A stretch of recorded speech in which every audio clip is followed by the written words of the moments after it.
Hey guys, it's Cece, and yes, that's right, I made it back safe from fall break. So yes, I have been gone for 10 days on an extended vacation for fall break this semester at school, so I know I haven't posted any videos, but I am back safe and sound, and should be back to posting videos regularly. But apart from that, today, of course, is a very special day. Hopefully I will be getting this video up in time, but the internet is terrible here. But if all goes well, and hopefully it does, that means today is still a very special day, and that day is Top 5 Wednesday. So today's Top 5 Wednesday is, of course, also another special day. It is October 21st, 2015, making it Back to the Future Day, the day that Marty McFly and Doc Brown officially arrived in California, in the future, in Back to the Future 2.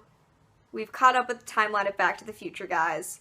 I'm so excited. So yes, I'm very excited that it's Back to the Future Day. But, more importantly, it is Top 5 Wednesday, so let's get into our list today. Our list today is a very cool list, and it is our top 5 favorite authors that we have discovered this year. Now, I don't know if I've mentioned this on my channel, but after I graduated high school, I kind of took a little bit of time off from reading that extensively, so for a couple of years I just wasn't reading that much, which means that this year has marked a huge explosion for me in terms of reading regularly again and discovering new authors and getting back into the bookish world. So I have discovered some great writers, both debut writers and some old favorites, and I'm going to share them with you now. Coming in at number 5. For number 5, I have chosen Fannie Flagg.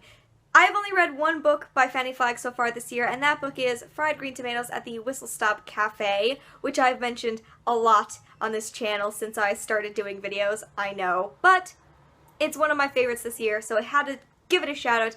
And Fannie Flagg also gets a place on this list because I own another book by her already called Can't Wait to Get to Heaven that I would like to read soon in the future. I just think that Fannie Flagg is an under-recognized person here on BookTube, and so I wanted to make sure and give her a shout out because it was the first book that I'd read by her, but I know that I'll be reading more. Coming in at number 4. The person that I've chosen to list next is I.W. Gregorio, author of None of the Above. This is her debut this year, and I read it back in May, and it has also become one of my absolute favorite books.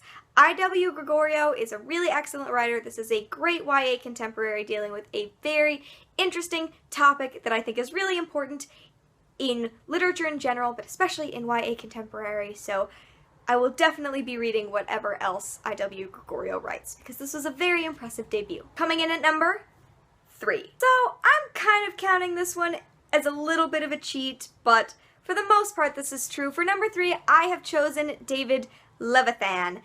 And technically, I did not discover David Levithan this year.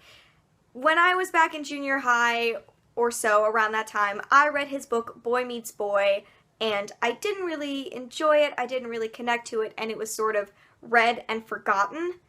And this is the year that I think that I've really paid attention to David Levithan, and I've read a couple of his books so far this year, including Will Grayson, which was really good and also co-written by John Green, but one of my new favorites, Two Boys Kissing, which I just barely read and absolutely adored and has become one of my favorite books of all time. I don't know what it was about reading David Levithan like I did when I was younger, but I just kind of totally forgot that it happened, and so I am marking this year as the official discovery point for David Levithan, and I'm very excited because I also own another book here with me by him that I would like to read soon. I don't know when, but soon.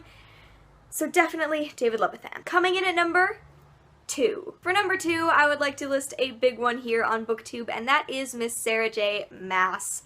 Of course, Sarah J Maas is huge on BookTube. She has written one of the most popular series on BookTube, that being Throne of Glass, which is the series that I have read by her, but she's also written A Court of Thorns and Roses, which I haven't read yet, but I would like to read at some point, and I've heard sort of mixed things about this book. I've heard people who loved it, I've heard people who really, really didn't like it, so I don't know where it'll stand. But the point stands, I did just discover Sarah J Maas this year, and I read the first 3 books in the Throne of Glass series, plus the Assassin's Blade, the prequel novellas, and I definitely want to read Queen of Shadows before the year is out.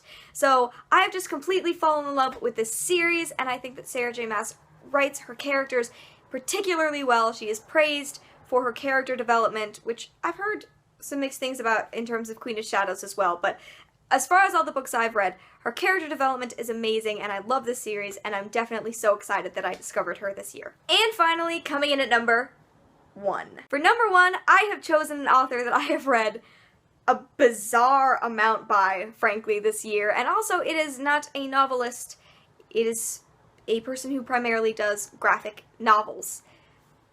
But the point stands, the person that I am talking about is Luen Yang.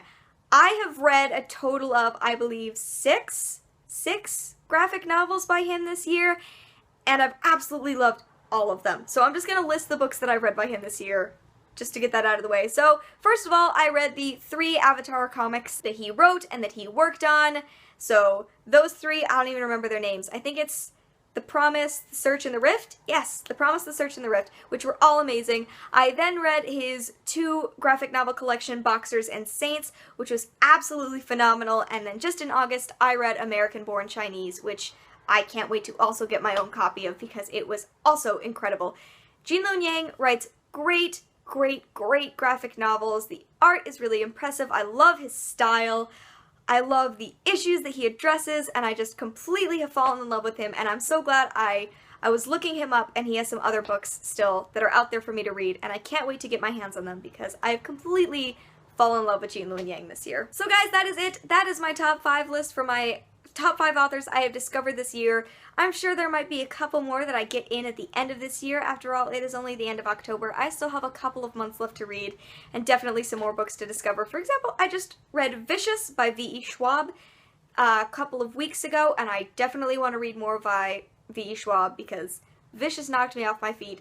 So, lots left to discover. For you guys, who are some favorite authors that you have discovered so far this year? Who have you loved to read? Who is new to you? Let me know in comments. I'd love to hear about them. And of course, thank you for watching. I'm glad to be back from vacation and glad to be doing more videos. And I will see you guys in another video very soon. Bye!